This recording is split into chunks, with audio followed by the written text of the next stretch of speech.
Welcome back to the Cerebral Palsy Perspective. I'm Chad Williams, here with my co-host, Daryl Perry. Today we're joined by Jason Harvey. Jason was born with mild cerebral palsy affecting his left side, and he's built an incredible athletic journey, playing baseball in high school and college and competing one-handed. Today he stays active through golf, physical therapy, and coaching his son's baseball team. He's also a high school health and PE and sports management teacher, helping the next generation to stay engaged in sports. Jason, we're really glad to have you here with us today. Thank you, Chad. Thank you, Daryl. Great to be here. Your podcast is amazing. Everything that comes along with it, how we could share our stories. So here's my story. So I was born with CP on the left side of my body. So I'm also adopted. My birth mother had me when she was 16 years old. From what I know, there was no prenatal care, all that fun stuff. So I was adopted right at birth. So my parents saw signs of me missing milestones, and then they were like, okay, well, something's up.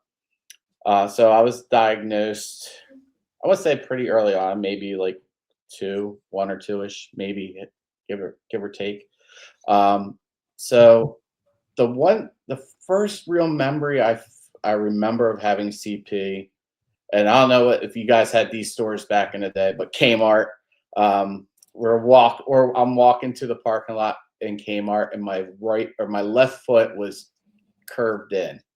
So it was curved in, and I just remember my parents saying, all right, the next day we're going to the doctors and you're going to get a special brace on your foot.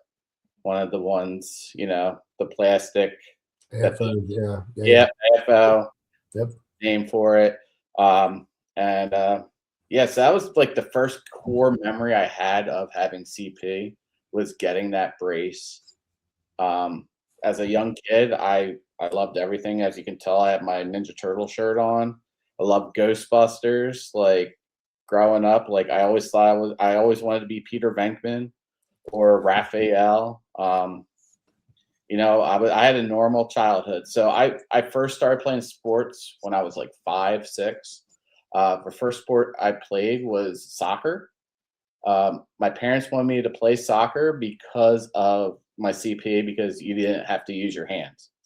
So they're like, all right, well, he has a strong right foot. We'll keep him into soccer. So I played soccer for a few years. I didn't feel like I was challenged enough.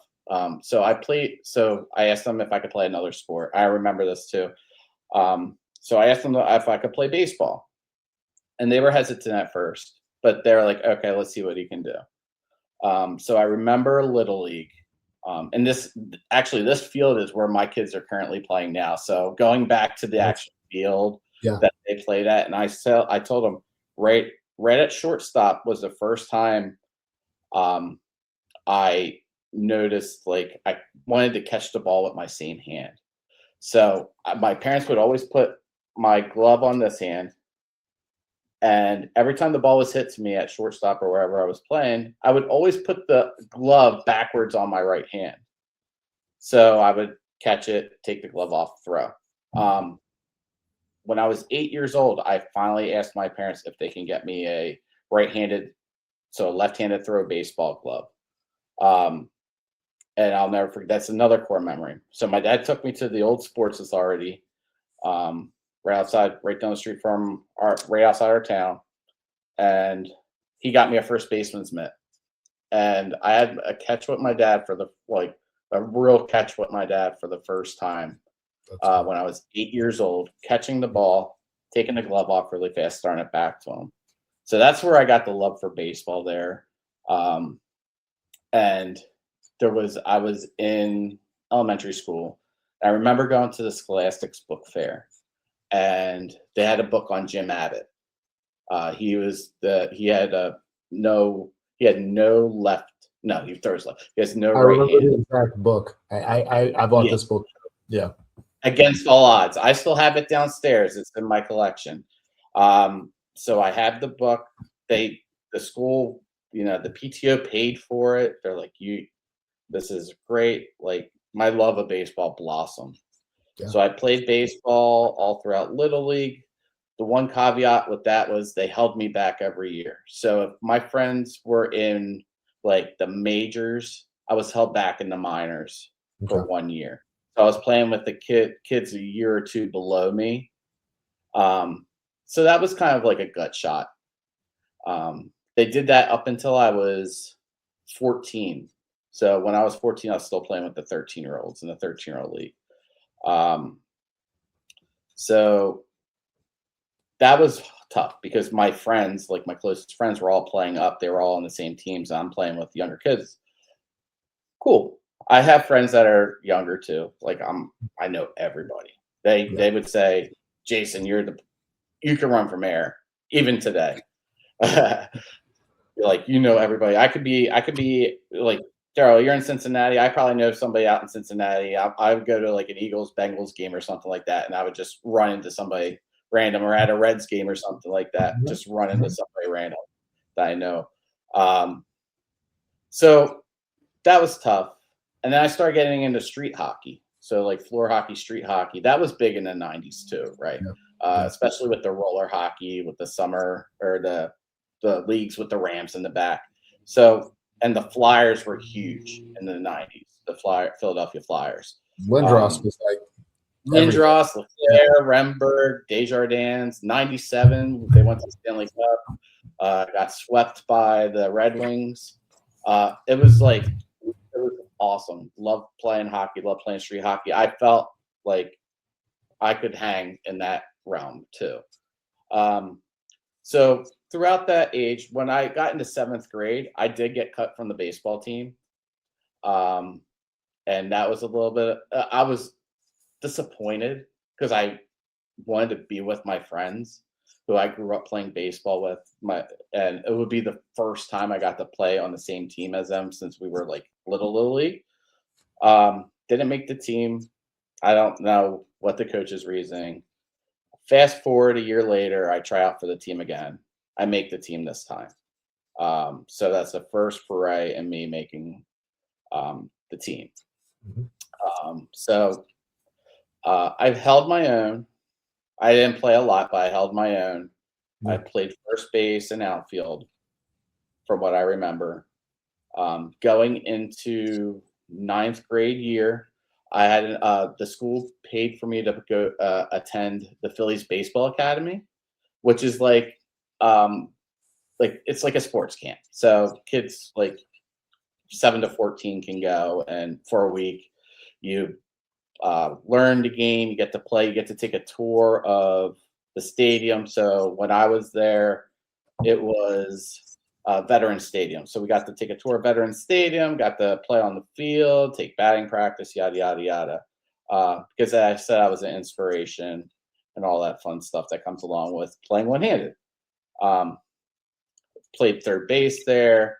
It was a lot of fun. It gave me confidence to try out for the 9th grade team the following year. The following year, I made the 9th grade team. And that's when the bullying started happening a little bit more. And it was the kids that got cut from the team. And some of the parents would say, well, why is this kid taking up a roster spot? He doesn't deserve it. Right. So that was tough. Like going through high school, I played JV for 10th and 11th grade.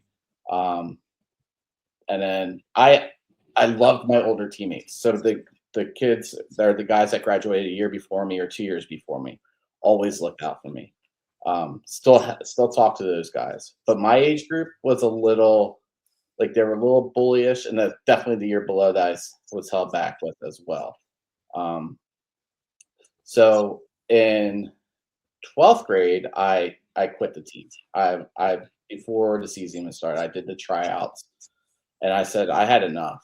I can't deal with the bullying. I had senioritis too. We all had senioritis, like the last year of school, last couple months of school. I just felt like just hang out and just not worry about baseball. I still played rec league. Funny story about that.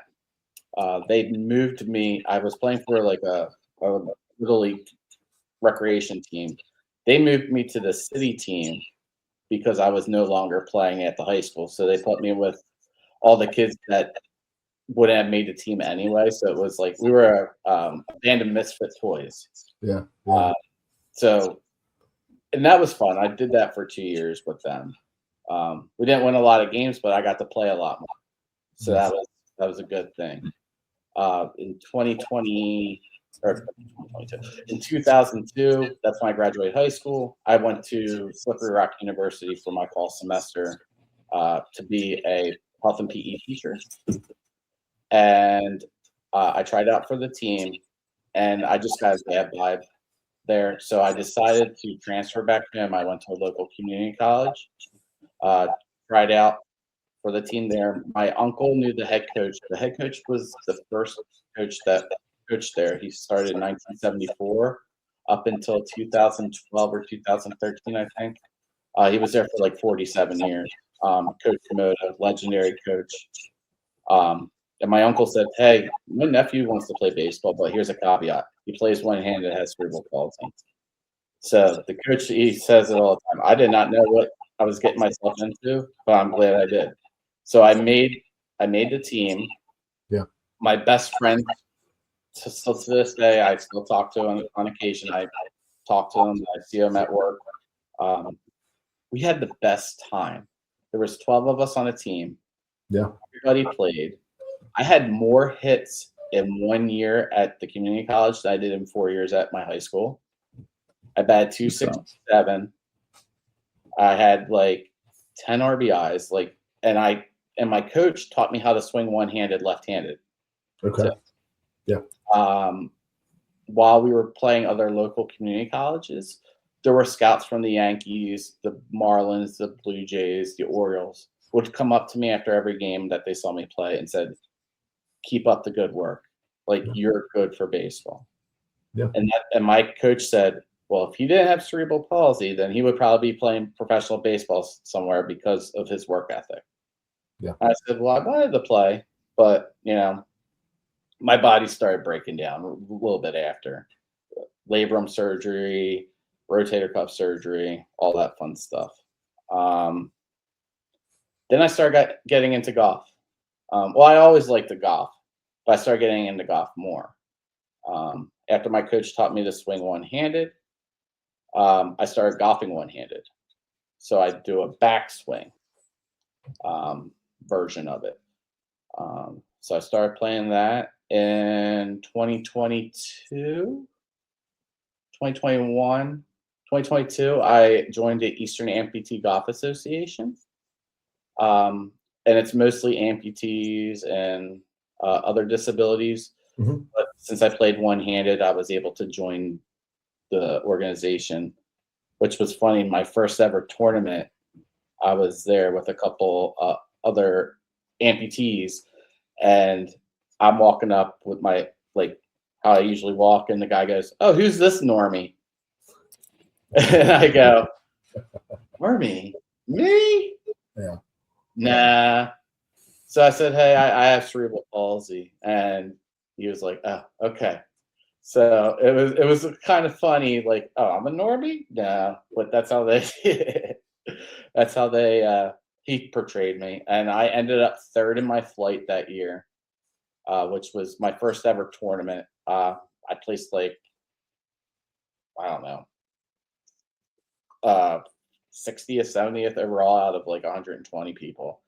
Yeah. Got a little plaque. I was happy about that. Yeah. My sons got to come down and watch me play. We played at Seaview Golf Club in right outside Atlantic City. It's where the LPGA Tour plays the ShopRite Classic. So that was pretty cool playing there.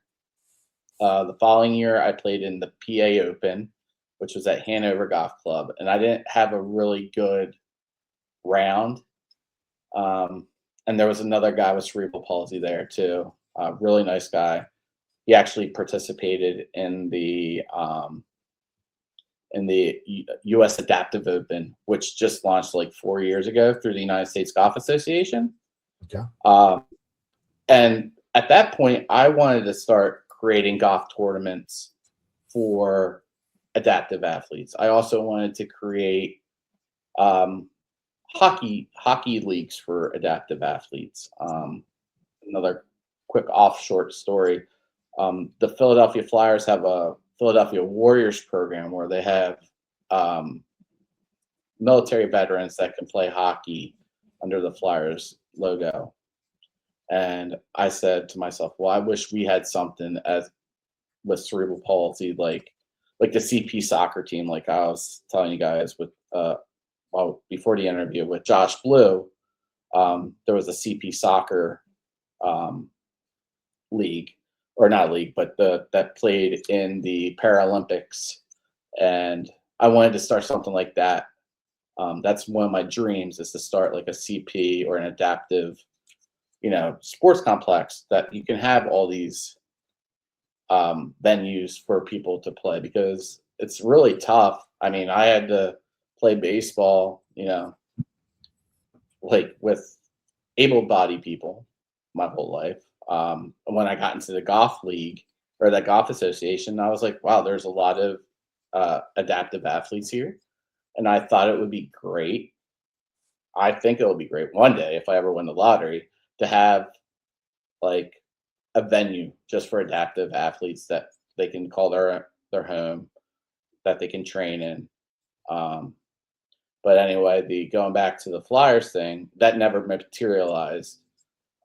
But I was always looking, even in our towns, there's like 4 or 5 street hockey rinks, and I would always reach out every couple of years. Hey, how would you be interested in hosting something like this? And they were always afraid with the insurance. So I was like, I always took a step back. But with your guys' podcast, it ignited it again. Maybe we can get something going. So that's one thing I want to do in the future when I'm a little bit older, once the boys are done. I have 2 young boys, 10 and 7, with my wife. And once they're done their sports, maybe get back into it for myself. I also wanted to try a Paralympic soccer after meeting comedian Josh Blue. And I was working. So when I was switching around with colleges, I started off as a health and PE teacher at Slippery Rock. The praxis test scared me. I'm not going to lie. So that's to be certified to be a teacher. So when I came home, I came back home and I got my associates in general studies. Then I got my bachelor's in sports management. I had family members that worked for the Phillies, worked for the Flyers, so on and so on. I always thought I was a shoo-in to get a job at one of the sports promotions. That never materialized. The closest thing I got to working in the sports field was working the Phillies Baseball Academy 20 years after I attended there, or 15 years after I attended there, and working at a golf club. And then after 4 years working at a golf club, I wanted to get back into education. So that's where I started. I became a teacher's assistant, started off, found a school that needed an online PE teacher. And I got my teaching certification through college, taking college courses, taking the praxis test. I'm currently working on my master's degree master's in education. I did see on one of the cerebral palsy awareness groups that there was somebody that wanted to become a PE teacher, and their professor told them they shouldn't because they physically couldn't do it. One thing I want to tell that person: don't let that teacher or your advisor tell you no. If you want to do it, you go out and do it. All right.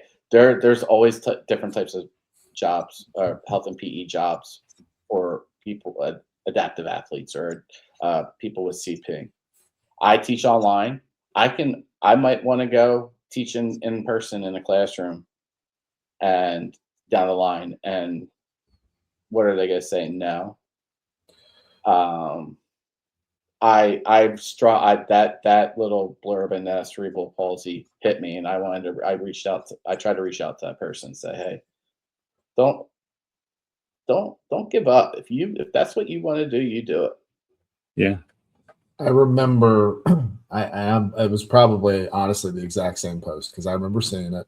And when I'm on Facebook, every once in a while I'll react to something or I'll like it. But I remember seeing that, and I remember because I remember when I was coming up and when I was coming out of college, and I worked at gyms while I was in college. I always loved working out. I always loved sports growing up, just like you guys.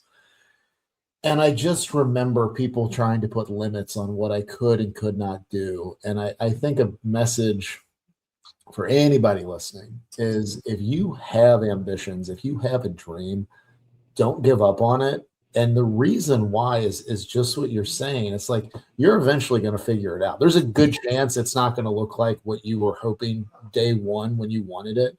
But there's a certain level. You mentioned your work ethic. There's a certain level of perseverance, I think, for those of us, especially with what's considered mild CP and being in between the two worlds, right, Normie? Yeah.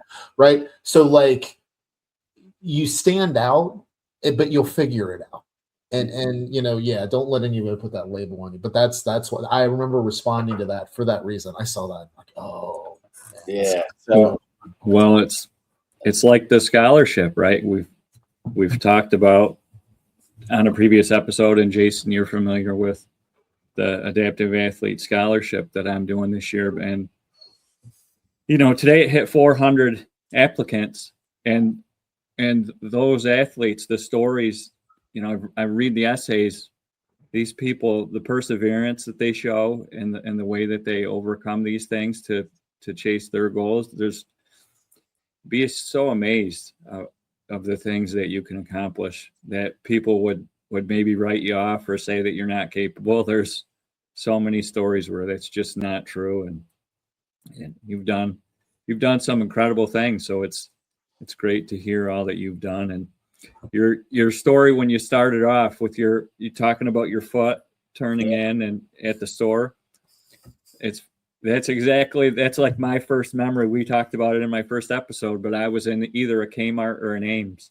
Yeah. And I had the same thing. My left foot turned all the way in, and I'm like going down the aisle, tripping over my foot 50 times going down the aisle. So that's to hear you talk about that. That's like one of my first memories too, tripping over the foot. And now while I'm getting older, I could feel the symptoms of CP. Or the symptoms that comes with CP. And I recently got back into PT because I've been having lower back pain. And Chad, I reached out to you about the brace that you use for your hip. I'm going to the PT like once or twice a week. I'm seeing a pain management doctor now. And one thing I wanted to talk about with the baseball, when I was in high school, another core moment, we had winter practice or winter indoor training, and I was with the outfielders, and I kept diving for the ball in a gymnasium on the hardwood, and they're like, ease up. And I'm thinking to myself, I'll worry about my body later on, but right now I want to like keep up with my teammates. I want to prove that I belong. And now that I'm 43, I'm going to be 43, my body is not what it was. It's breaking down even faster with the spasticity.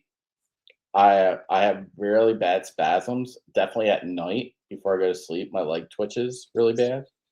So I get Botox every 3 months in my legs and in my hand and in my arm. I'm just trying to find ways to,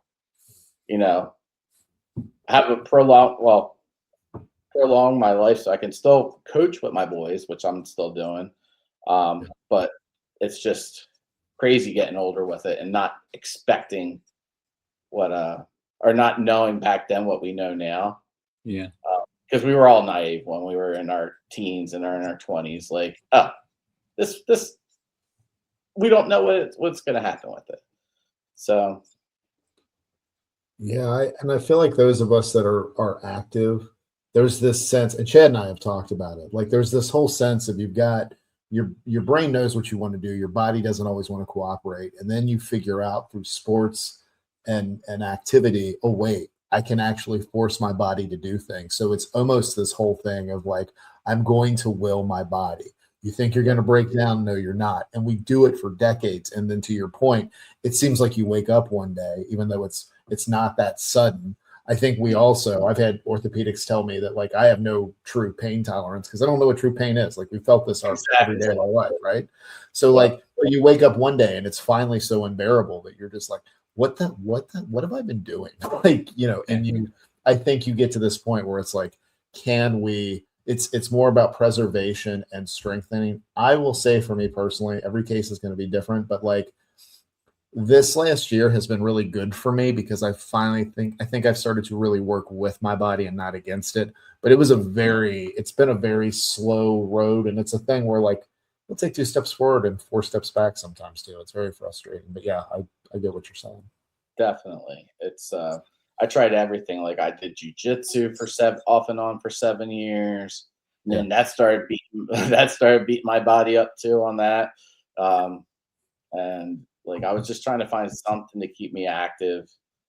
And, I played baseball up until adult league. I ran an adult league with my buddy for 5 years, and I stopped when the boys started getting a little bit older, and now I'm focusing all my time on their development. Yeah. Because they're one's a 10-year-old and one's a 7-year-old. Also my biggest supporters are them and my wife. And so one more quick story. So when my boys were getting into baseball when they were a lot younger, I was worried because of the way I played, because I caught and threw with the same hand, that they would mimic me and do it my way. So one day I reached out to Jim Abbott via email. I went through his publicist and I said, "Hey Jim, what went through your mind when your kids started playing sports?" And he said, "Nothing. They'll learn. They'll watch you do it, but they'll do it on their own. They'll do it on their own." So that's one thing I took from Jim. Like, everything's going to be okay. You might have a disability, but everything's going to be okay. Yeah. And another story with my son, for CP Awareness Month, he did a presentation for his class, unbeknownst to me, about cerebral palsy and me having it. Yeah. So he did that for his 4th grade class. And then a couple weeks ago, I went back in and talked to his class and another class and my first graders class about cerebral palsy for Cerebral Palsy Awareness Month. So just talking to them about the different forms of it and all that fun stuff. And the kids had a lot of questions and comments. And when I was in my first graders class, I sat down on the floor with them. I said, "Oops, it might be a while before I get back up." Big heavy set guy. Yeah. My wife saw a picture of me sitting on the floor. She's like, "You really got on the floor with them?" I was like, "I want to be eye level with them." Yeah. But it's a humbling experience. The CP community is great. We all have each other's backs. Growing up in my area, there was me and another girl that had CP. She's in a wheelchair.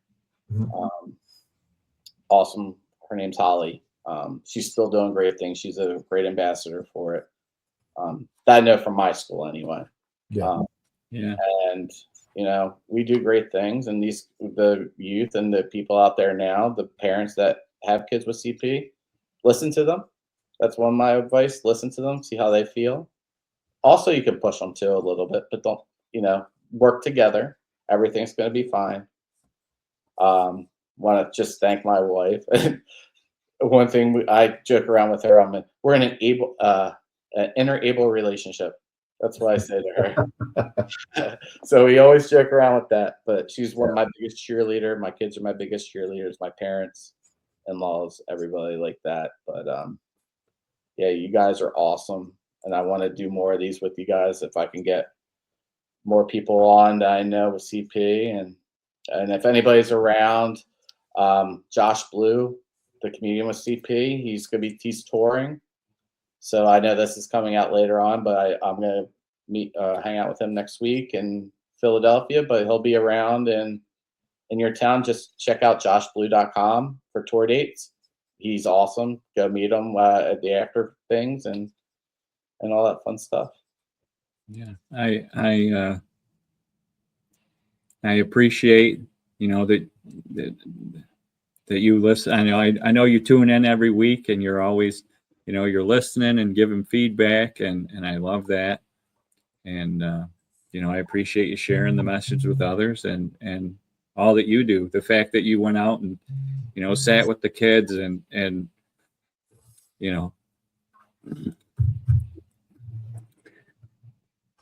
Yeah, I gotta take a drink. I'm sorry. No, all good, man. I love what you do, and your journey and coming on to share it with us. I really appreciate that. No problem. Thank you guys for having me. I mean, this is great. Like I said, I would love to come back on later on and get more people on too. And it's absolutely our road is not a straight path, and I call it like our CP path. It's always shaken. So especially with spastic. So like I said, I started out health and PE, changed careers, and then I got my degree 4 or 5 years ago for health and PE. So I came back to where I started, and all that fun stuff. And just if the adaptive athletes out there, don't give up. Your story is important too. And anybody, even if you're not adaptive or not an athlete, your story is important too. So keep doing what you're doing.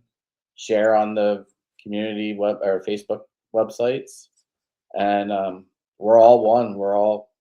And one last thing, we all breathe the same air, and that's free. And we're all worthy. Yeah, absolutely. Thank you. I appreciate it. Thank you, guys. And we'll definitely be in touch. We'll be in touch more for Definitely sure. do it again. Sounds good. Definitely. Thank you, guys. All right. Thank See you you. guys.